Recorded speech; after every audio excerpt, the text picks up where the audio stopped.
Hi, I'm Lindsay, and this is the sarcomere, which is the contractile unit of a myofibril, and it exists between the Z lines. And this orange part is the sarcoplasmic reticulum, and it's made up of calcium, and it covers the myofibril. Alright, so I'm Lizzie, and this blue part right here is the T-tubule or transverse tubule, and it propagates action potential. Then up here, this sort of like blue squiggly area is the sarcolemma, which is the cell membrane. Alright, I'm Brighton, and I'm going to explain the contraction process. So, first, an action potential is started in the motor neuron and reaches the axon terminal, where the voltage changes from negative 70 millivolts to negative 55 millivolts, opening the voltage-gated channels in the terminal, and those channels allow calcium to flow into the synaptic terminal. Calcium then pushes the vesicles that hold acetylcholine down to the ends of the terminal, and the acetylcholine is released via exocytosis. The acetylcholine is now in the synaptic cleft and binds to the ligand-gated receptors on the myofiber and allows the sodium to flow into the sarcolemma. The action potential then propagates down the sarcolemma and reaches the T-tubules, where more voltage-gated channels open and allow the sodium to go in and calcium to be released from the sarcoplasmic reticulum. Calcium then binds to troponin, which is on the tropomyosin, which is on the actin, and the binding of the calcium allows the tropomyosin to undergo a conformational change, which uncovers the binding sites on actin. The myosin can now bind to actin and will attach an ATP cleave it, allowing for energy to be released so that it can perform a power stroke. Those steps keep happening until either there's no more ATP or the action potential stops.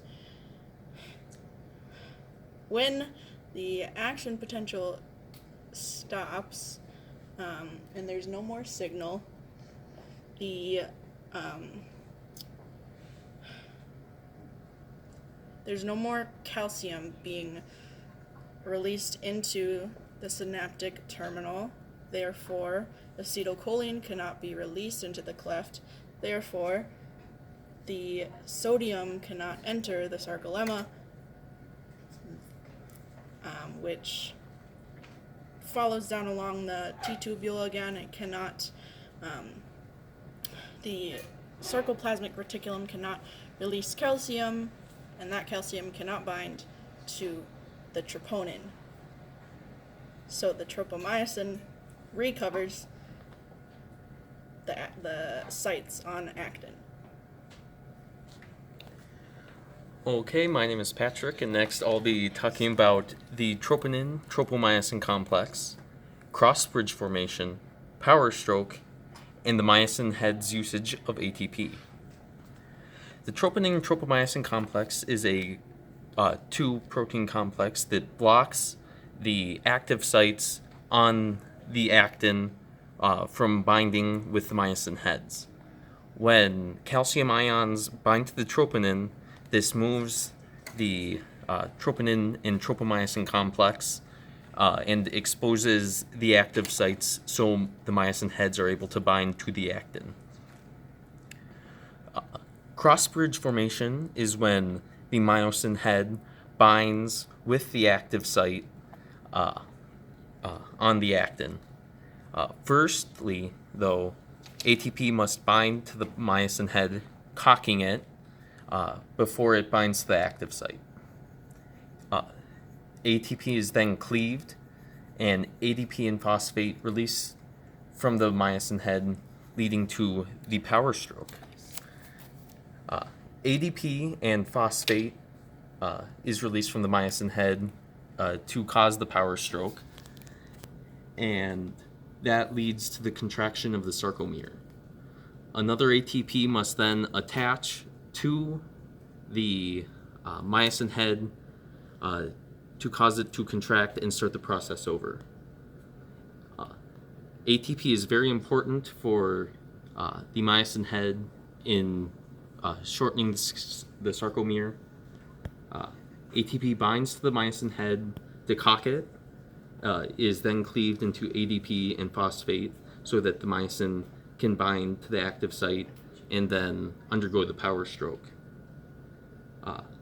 Then, in order to rebind and to contract the sarcomere further, it must then have another ATP molecule bind to the myosin head again, cocking it and restarting the cycle.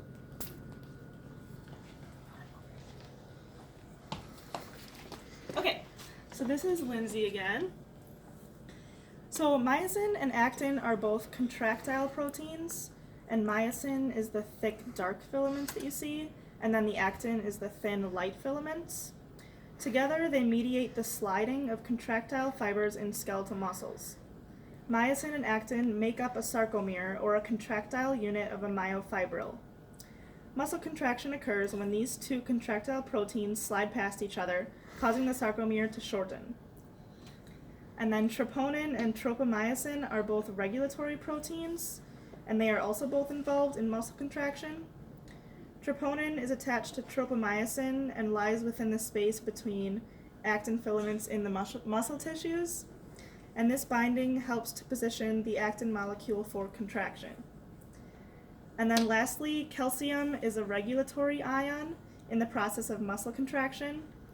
Calcium triggers the muscle contraction process by binding to the protein complex troponin, and this exposes the active sites on the actin.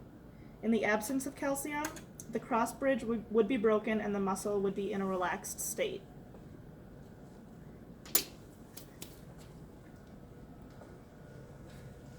Hello, this is Chan. I will be talking about which state of the muscle contraction ATP is needed. ATP is first required in the excitation state, where it is needed to perform exocytosis in order to push the acetylcholine into the synaptic cleft. Without ATP present in this stage, acetylcholine will not be able to bind to the ligand channel, which allows the sodium to enter the synaptic cleft and initiate the muscle contraction. At the excitation-contraction coupling state, ATP is required in order to be cleaved by the myosin into ADP and phosphate, and the energy from breaking that bond is what creates the powerhouse stroke, allowing the muscle to contract. Without ATP, there would be no energy for muscle to fully contract.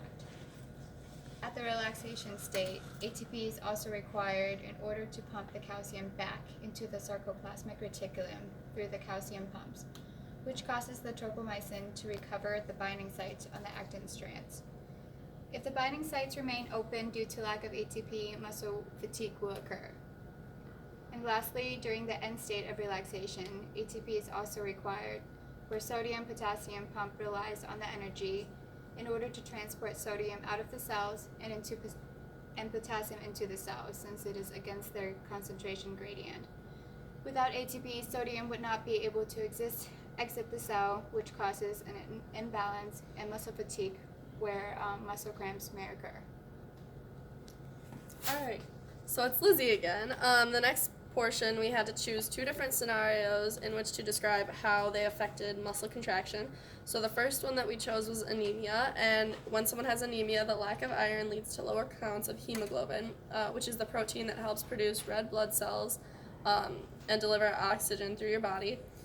Because of this hemoglobin deficit, this means that less oxygen is going to your muscles, and as a result, they have no energy, leaving you feeling exhausted. The next scenario was if you warm up prior to activity. And this warming up should gently prepare your body for exercise by gradually increasing the heart rate and circulation. This will loosen the joints and increase blood flow to the muscles. Stretching the muscles prepares them for physical activity and prevents injuries.